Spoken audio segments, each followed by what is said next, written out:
CNBC TV18 and CNBC Awaaz present The REIT Connect in partnership with IRA.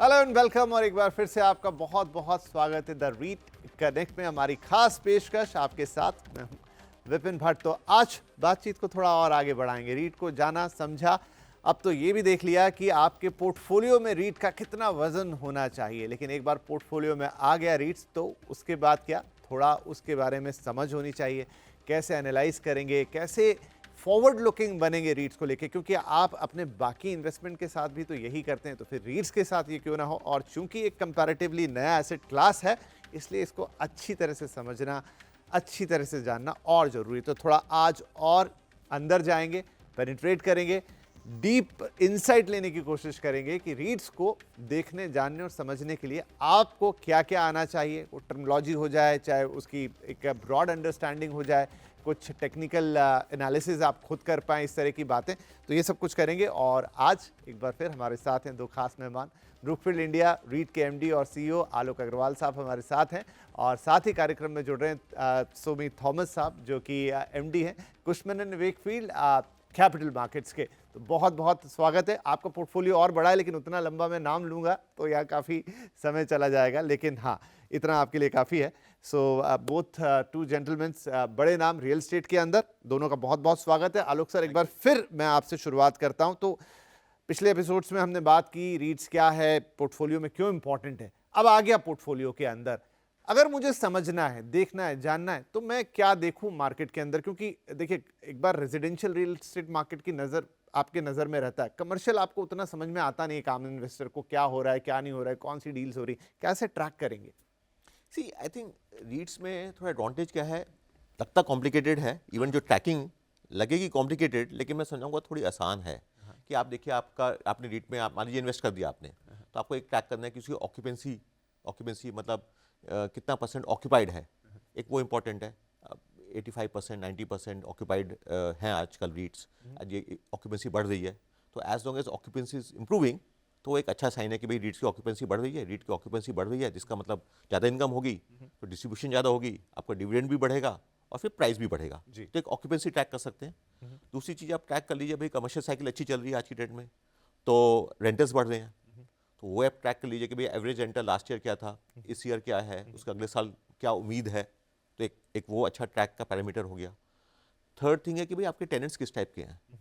Luckily जो रीट्स में tenants हैं, ये large multinational हैं, Indian multinational हैं, सब अच्छे टेनेंट्स हैं। फिर आप ट्रैक कर लीजिए कि भाई कैसे टेनेंट्स हैं, ग्लोबल टेनेंट्स हैं, इंडियन टेनेंट्स हैं, उनके कैश फ्लोज कैसे हैं, तो वो थोड़ा छोटा ट्रैक कर लीजिए, बहुत ज़्यादा करने की जरूरत नहीं है। देख लीजिए अच्छी कंपनियां, नाम है, सॉलिड है, रेंट दे देंगी और देती रही है, कोविड में भी दिया है, ऑफिस खाली थे लेकिन रेंट देती रही कंपनियां, तो वो एक ट्रैक कर लीजिए।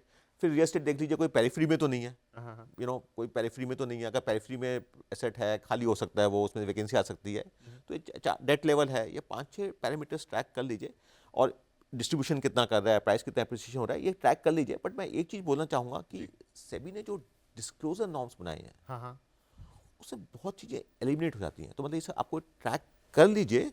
But largely they are safe investments, large institutions are bringing REITs, they are largely very very safe actually. They are not कि अभी आपने सडनली ऑक्यूपेंसी आपकी कम हो गई, 70% हो गई, 60% हो गई, वो होगा नहीं, होगा नहीं। आपका मैंडेटरी है कि आपको 80%, वो आपने बहुत अच्छी बात बोली कि भाई 80% तो आपको इनकम यील्डिंग होना ही होना है, बाकी 20% लैंड हो सकता है, उसको डेवलप करेंगे तो अपसाइड आ जाएगा उसमें। 90% डिस्ट्रीब्यूट होना ही होना है, जो इनकम आएगी उसे ऐसा नहीं कि वालों ने रख लिया अपने पास और उसको अपने यूज़ के लिए जिस मर्जी से यूज़ कर लिया, तो पैरामीटर्स ट्रैक कर लीजिए। बट लार्जली 4 इंस्टीट्यूशंस हैं, सेबी ने बड़े चुनाव बनाए हैं, इंडिपेंडेंट डायरेक्टर्स हैं, लॉट ऑफ गवर्नेंस है, तो चीज़ें लार्जली हो जाती हैं मीट आई वुड से। हाँ, जैसे म्यूचुअल फंड में जब आप इन्वेस्ट करते हो तो आपको बहुत जाके देखना नहीं पड़ता। हाँ, वो आप एक भरोसे के साथ करते हो, वहाँ जो मैनेजर्स होते हैं वो आपके लिए जगलिंग करते रहते हैं और आपको रिटर्न देते रहते हैं। काम कर रहे हैं, इतने साल से एक्सपीरियंस है, अच्छा काम कर रहे हैं, उनकी इंटेंशन ठीक है, तो वो है, मुझे लगता है लगभग उसी तरह की चीज़ है, उसी तरह की चीज़ है। सेबी का भरोसा यहाँ भी आता है। तो सोमी सर, अब जो सर ने छोटे मोटे पैरामीटर्स हमको बताए, कहाँ जाके मैं ट्रैक करूँ, कैसे, कहाँ मिलेंगे मुझे, क्योंकि मेरे लिए तो ये सारी चीज़ें बहुत नई है as a general investor. Thank you. मैं ऐड करना चाहता हूँ, ये आलोक सर ने जो बोला उसके साथ ये भी इम्पोर्टेंट है कि मार्केट सप्लाई, जो रीट जो मार्केट में है उसमें डिमांड सप्लाई का डायनामिक्स कैसे है. अभी 80% ऑक्यूपेंसी है, अभी ज़्यादा सप्लाई आ रहा है तो मुश्किल हो जाएगा, बट सप्लाई नहीं आएगा शायद, तो वो एक मार्केट रिपोर्ट में मिल जाता है. There are 3 components that any investor can track. Right. One is REIT ka presentations gives a lot of information. Lot of information, what are the kind of tenants, what is the in-place rental, what is the mark-to-market rental possibility, what is the supply situation that market. They always attach a market research reports. And there are so many service providers, Cushman and Wakefield is one of them. We all publish market outlook in our websites. Okay. So it's publicly available and general newspapers also talks about it. For example, the first quarter is over, the last quarter of the financial year, first quarter of the calendar year. We publish what has happened in the market in terms of the supply, absorption, therefore vacancy levels, all that is really tracked. So that gives an outlook which is also forward looking. It's not just what happened. It also talks about the demand outlook. So what happened during the COVID, for example, there has been demand being lower. Right. The supply stayed steady came in, but that increased the vacancy. Now when you start looking at a 5-year track record, the vacancy started declining. It went up in COVID years, 2020 and 2021, and then it started declining. So these things are available more or less in the public domain. Ab general Google search में भी मिल जाते हैं ये सब. Nothing complicated. And all the research reports, all the investor relations and the presentations that is available on the website of all the REITs really talks about market as well. And it's very transparent. There is a lot of data that's available for any investor to analyze and take an informed opinion. Right. ठीक है, तो easily available है, जाके देख सकते हैं, समझ सकते हैं. सर, कोविड का बार बार जिक्र आता है, पर मुझे लगता है बहुत ही सुपर एक्सेप्शनल घटना है, जो once in a century, once in a millennial type की घटना है, तो बार बार इसको घटना है नहीं. लेकिन इंडिया अदरवाइज देखें जिस जगह पे खड़ा है, हम बात कर रहे हैं 47 तक डेवलप्ड कंट्री हो जाएंगे, $5 ट्रिलियन से प्लस की इकोनॉमी होगी. ये सब चीज़ें में कमर्शियल रियल एस्टेट तो नो डाउट ग्रो करना ही करना है. क्या यहाँ से रीट्स हमें बहुत सुनहरा भविष्य दिखाता है? मतलब आज अगर आप पकड़ते हैं तो आगे चल के आपकी ये इन्वेस्टमेंट आपको बहुत फायदा देगी उस पर्सपेक्टिव से. नहीं, आपने बिल्कुल ठीक कहा. कोविड की हम बात कर रहे हैं, लेकिन कोविड तो वंस इन लाइफ टाइम है. आई थिंक उसको हम उसमें भी आई थिंक उसमें भी सब अच्छा रेंट्स आते ही परफॉर्म रहे. करके. हाँ, रेंट्स आते ही रहे उसमें. किसी टेनेंट ने थोड़ी नहीं बात में, लेकिन सबने रेंट दिया 99%. तो कोविड की बात है. कमर्शियल रियल एस्टेट अच्छा कर ही रहा है. हमने पहले जिक्र किया कमर्शियल एस्टेट की. अगर मैं बात करूँ, Indian economy is growing, GCCs आ रहे हैं, ग्लोबल कैपिटल सेंटर्स आ रहे हैं. India today has almost 50% global outsourcing market is in India. Today किसी कंपनी के पास ग्लोबली कोई ऑप्शन नहीं है, बट इंडिया में उनको आना पड़ेगा. Not only because of cost advantage, लेकिन जो टैलेंट है, आपको 5 लोग 10 लोग हायर करने हैं यूएसए में कर सकते हैं, आपको 200 लोग हायर करने हैं 6 महीने में, आप नहीं कर सकते. तो इंडिया में आना ही पड़ेगा. लोग आएंगे तो कमर्शियल स्पेस लेनी ही पड़ेगी. And they want good commercial space which is manage well. They work 24/7, safety, security, compliance, सब कुछ ही उनको अच्छा चाहिए. और उसमें जो रीट्स हैं, they are on the top of the curve. उनके जो कमर्शियल रियल एस्टेट है, they very well manage, very well on the ESG norms, very well on the tech norms. So आज आप एंटर करिए, थोड़े टाइम बाद enter करिए. मैं कहता हूँ पोर्टफोलियो बिल्ड कीजिए स्लोली, और इसको ग्रो करिए. And it's a good time to enter. I would say it's a good time to enter. क्योंकि अल्टीमेटली क्या है, देखिए, ग्रोथ 5-6% होनी है या 7% हो सकती है, वो तो होती रहेगी. 7% तो आपका 6.5-7% तो आपका साल के साल में आ ही रहा है.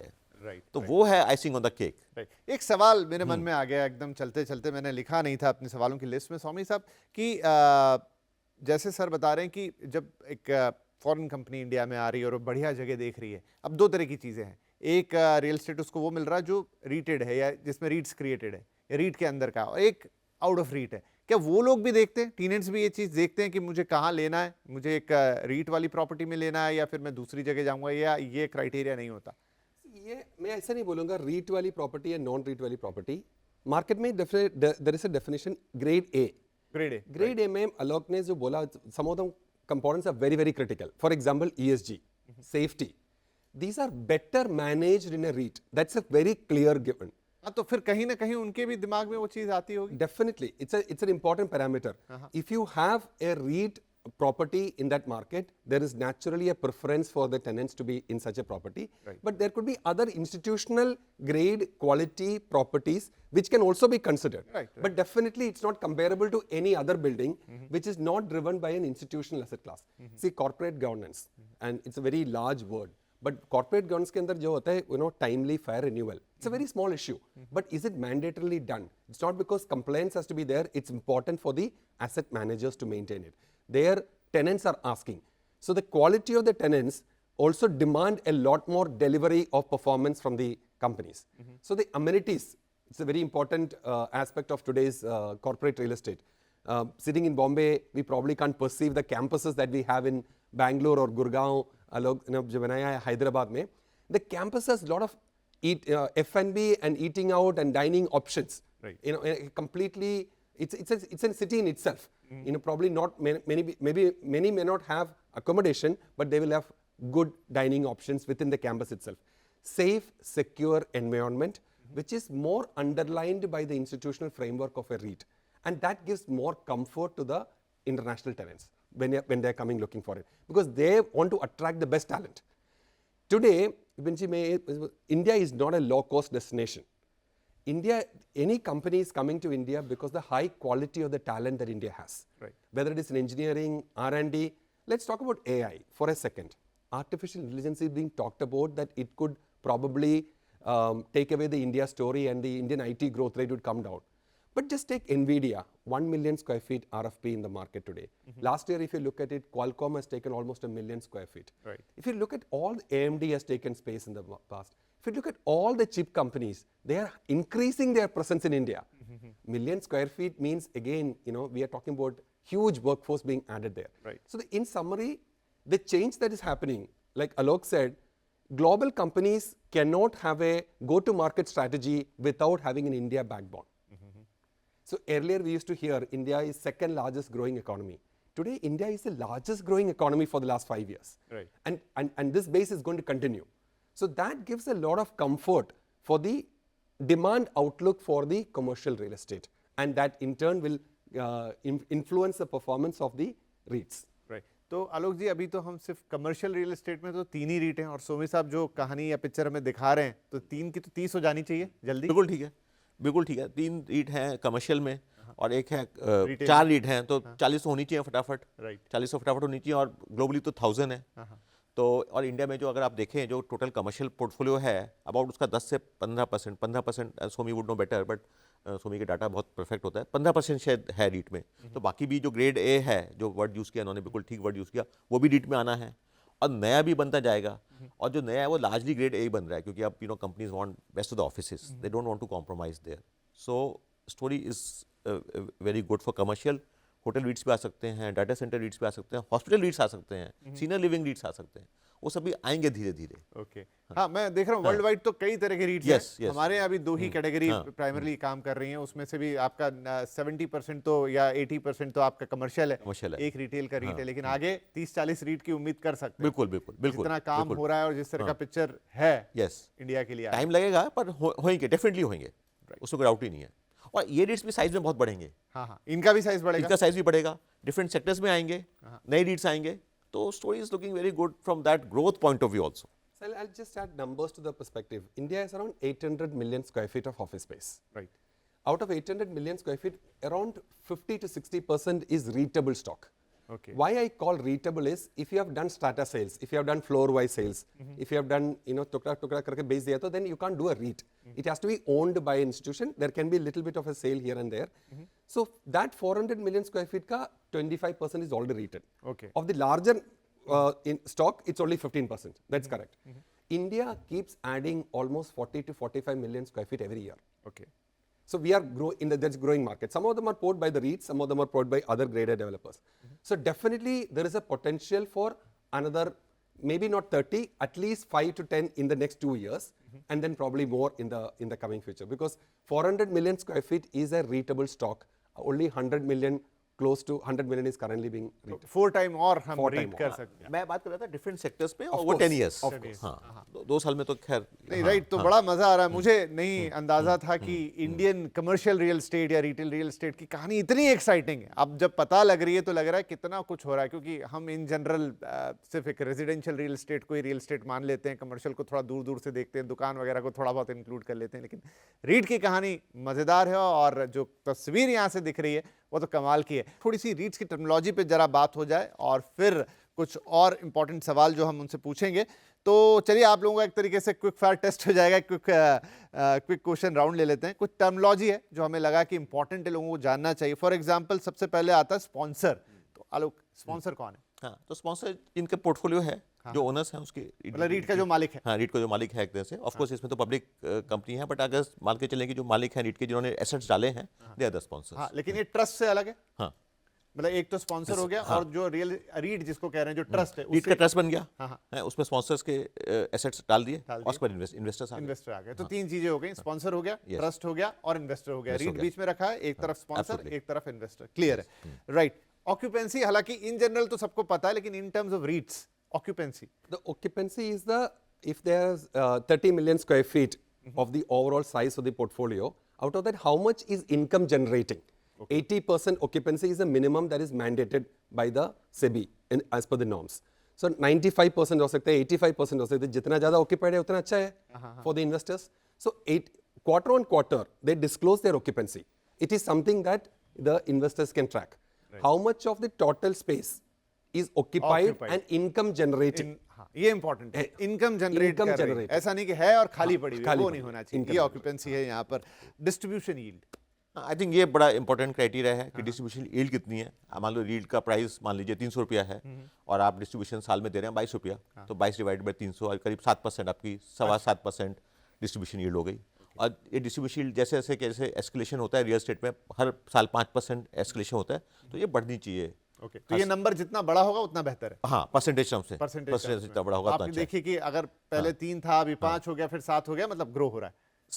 3-5 नहीं रहता है, हाँ, 6-7, मतलब हाँ 6-7, अगर ये 8-9 पे पहुंच जाए तो बहुत अच्छी बात है, बहुत अच्छी बात है। हाँ, सिर्फ तो फिर प्राइस बढ़ जाता है, लेकिन क्या होता है, फिर प्राइस बढ़ जाता है, ओके, तो फिर डिस्ट्रीब्यूशन उस हिसाब से एडजस्ट हो जाती है। राइट। हाँ, एक टर्म है sir well, WALE।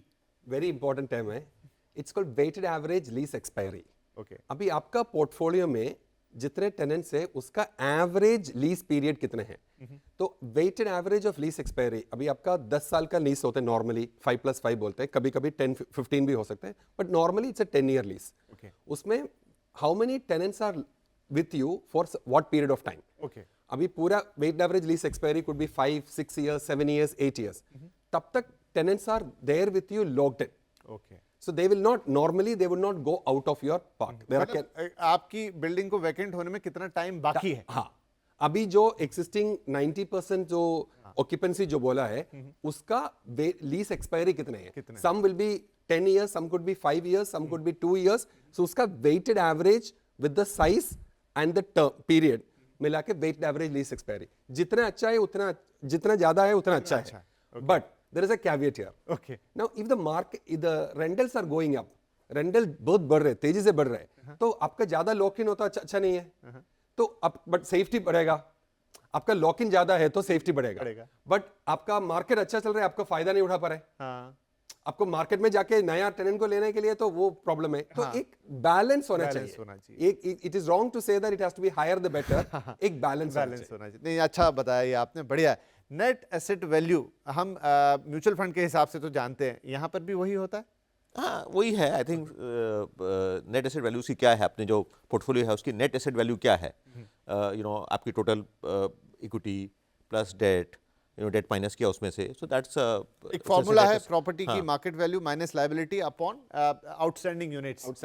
Yes, that's it, net asset value of लगभग हम म्यूचुअल फंड में देखते हैं। यस, और जनरली क्या होता है, जो मार्केट प्राइस होता है वो एनएवी के आसपास ही होता है एक्चुअली, और एनएवी बढ़ती रहती है। हर 6 महीने में तो हम रिपोर्ट देते ही हैं हर साल कि भाई आपकी एनएवी क्या है। एनएवी बढ़ती रहती है, उस हिसाब से यूनिट प्राइस भी बढ़नी चाहिए। एनएवी बढ़ेगी तो यूनिट प्राइस भी बढ़ेगा, तो that is how it is related. Okay, तो एक वो भी पैरामीटर कि एनएवी बढ़ रही है तो अच्छा है, और बढ़ती रहती है। राइट। एक टर्म है NDCF, net distributable cash flow. Net distributable cash flows is those cash flows that is available to be distributed to the unit holders. अच्छा, जो पैसा आलोक जी को बांटना है। हाँ, यूनिट होल्डर्स को देना है, जो इन्वेस्ट किया है उनको जो डिविडेंड में देना है, that is the number, net distributable cash flows. जो इसलिए ये दिखाते हैं कि टोटल ग्रोस इनकम कितना है, उसमें से there are some mandatory expenses हो जाए, प्रॉपर्टी टैक्स हो गया, इंश्योरेंस हो गया, थोड़ा सा एक्सपेंसेस जो रिकवर करना है, रिकवर करने के बाद बाकी सब यूनिट होल्डर्स को डिस्ट्रीब्यूट करना है. Okay. That is called net distributable cash flows, NDCF, which is a very important parameter. One can look at it quarterly or half yearly, how the NDCF is growing. So that means that tenants, the income is growing for the REIT, and that is beneficial to the unit holders. Okay, great. एक है sir mark to market potential. So mark to market potential एक अच्छा parameter है कि आज आपने rent किया हुआ है मान लीजिए 100 रुपये पे और मार्केट में रेट 130 है, तो मार्क टू मार्केट पोटेंशियल है 30%। ओके, हाँ, जैसी प्रॉपर्टी खाली होगी आप 130 के आसपास उसको रेंट कर सकते हैं, तो 30% मार्क टू मार्क पोटेंशियल है। तो जितना मार्क टू मार्क पोटेंशियल ज़्यादा होगा उतना ही अच्छा है, उतना ही अच्छा है इन्वेस्टर्स के लिए, उतना ही अच्छा है रीट के लिए कि जब भी प्रॉपर्टी खाली होगी या रिन्यूअल के लिए आएगी, जरूरी नहीं है कि प्रॉपर्टी खाली ही होना है। 10 साल बाद अगर प्रॉपर्टी रिन्यूअल के लिए आती है और टेनेंट समझता है कि यार मार्केट में 130 रुपये रेंट हो गया, मैं अब 130 में दे देता हूँ, यहाँ पे मैंने तो अपना कैपेक्स कर दिया है, फिट आउट तो मैं कर चुका हूँ, मुझे निकलना नहीं है, मैं 130 रुपये दे देता हूँ। तो वो भी एक बहुत अच्छा तरीका है। तो दैट जितना मार्क टू मार्केट ज़्यादा होगा उतना ही अच्छा है। So all the REITs, if you look at it, sir, all the REITs when they came for listing, for example, the first REIT when they came for listing, 68 rupees था उनका in place rental. Okay. तभी का market in place rental was 68 rupees. आज the largest REIT, Embassy REIT का आज का in place rent है 88, Okay. 89. Okay. So 68 से 88 हो गया। पूरा portfolio का बढ़ गया. This is weighted average. Okay, Some things could be 120, some things could be 60. Average, it was 68, अभी 89 हो गया. तो ये मार्क टू मार्केट पोटेंशियल की वजह से हो रहा है. ये इनबिल्ट एस्केलेशंस होते ही है 5%, ये CGR में होता ही है every 3 years 15% or something. But apart from that, when a property goes out to the market or a renewal होते हैं, then they will do at market terms. That is why this rental keeps going up. Right. चलिए, तो ये कुछ important terms थे। मुझे लगता है अब जो हमें देख रहे हैं दर्शक वो खुद को थोड़ा एनलाइटेड महसूस करेंगे इन टर्म्स ऑफ रीट्स की। अब मुझे उसके बारे में काफ़ी पता है क्योंकि ये वो सारी चीज़ें हैं जो रीट को एनालाइज करने में, और आपने बता भी दिया कौन सा फिगर ज़्यादा है तो अच्छा है, कौन सा फिगर कम है तो खराब है। एट लास्ट आलोक जी, एक लाइन में जवाब आपसे चाहूँगा, पिछले एपिसोड में बात रह गई कि रीट्स आपको अपने पोर्टफोलियो में लॉन्ग टर्म के लिए होल्ड करना बेहतर होता है या शॉर्ट टर्म जैसी भी इसमें कोई चीज़ होती है?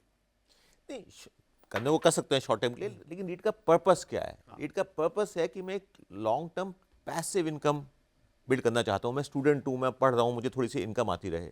मैं ऑफिस जाता हूँ, मुझे थोड़ा मतलब for whatever reason I need a income, it's like a safety in life actually. मैं रिटायर हो गया तो मेरे को इनकम आती रहे, और ये इनकम लार्जली टैक्स फ्री है, 80-85% टैक्स फ्री है। तो अल्टीमेटली जितना लॉन्ग टर्म होगा उतना अच्छा होगा, और इनकम जनरेट होती रहेगी और ग्रोथ भी होती रहेगी। तो लॉन्ग टर्म ही अच्छी है, शॉर्ट टर्म कर सकते हैं, but I think long term होना चाहिए। और आपने चलते चलते एक बात लगा दी, 85% तक टैक्स फ्री। अब ये सुन के बहुत सारे लोगों के कान खड़े होंगे, तो ये टैक्स का बड़ा इंपॉर्टेंट, बहुत इंपॉर्टेंट है। जो हाई टैक्स ब्रैकेट में हैं उनके लिए तो देखिए बहुत ही अच्छा है। राइट। तो चलिए, आज के लिए तो घड़ी कह रही है कि समय हमारा समाप्त हो गया। बात आ गई टैक्स की, तो अगले एपिसोड में टैक्स को खूब डिटेल में जाके चर्चा करेंगे, क्योंकि रीट्स की जब शुरुआत हुई थी इंडिया में, या बातचीत शुरू हुई थी कि रीट्स आना है, टैक्स को लेकर काफ़ी चीज़ें हो रही थी। ऐसा टैक्स होगा, वैसा टैक्स होगा, पहले टैक्स स्ट्रक्चर को स्मूथ करना चाहिए, नॉर्मलाइज करना चाहिए, तब इंडिया में रीट आए। अब आ चुका है, चल भी रहा है। आलोक जी बता रहे हैं काफ़ी टैक्स एफिशिएंट है, तो भाई उसकी एफिशिएंसी को भी समझना ज़रूरी है, लेकिन वो अगले एपिसोड में। लेकिन फिलहाल के लिए आज जो बातें हुई हैं, आप एक रीट को कैसे एनालाइज करें, कैसे समझें और किस तरीके से एक विजन क्रिएट करें, आई थिंक वो सारी बातचीत आप दोनों ने हमें बहुत अच्छी तरह से और आसान शब्दों में समझाई। So thank you very much both of you gentleman, आपने वक्त निकाला, और हमारे दर्शकों को भी इंडीड बहुत मज़ा आया होगा। वो टर्मिनोलॉजी आई थिंक आपने नोट भी कर ली होगी, वो काफ़ी काम आएगी आपको जब आप रीट को एनालाइज करेंगे, मज़ा भी आएगा। तो चलिए, इस हफ्ते के लिए या इस एपिसोड के लिए इतना ही। अभी टैक्स पे बातचीत होनी है, थोड़ा फ्यूचर भी देखेंगे रीट्स का, कुछ और इंटरेस्टिंग एपिसोड आने वाले हैं। Till then take care, bye bye.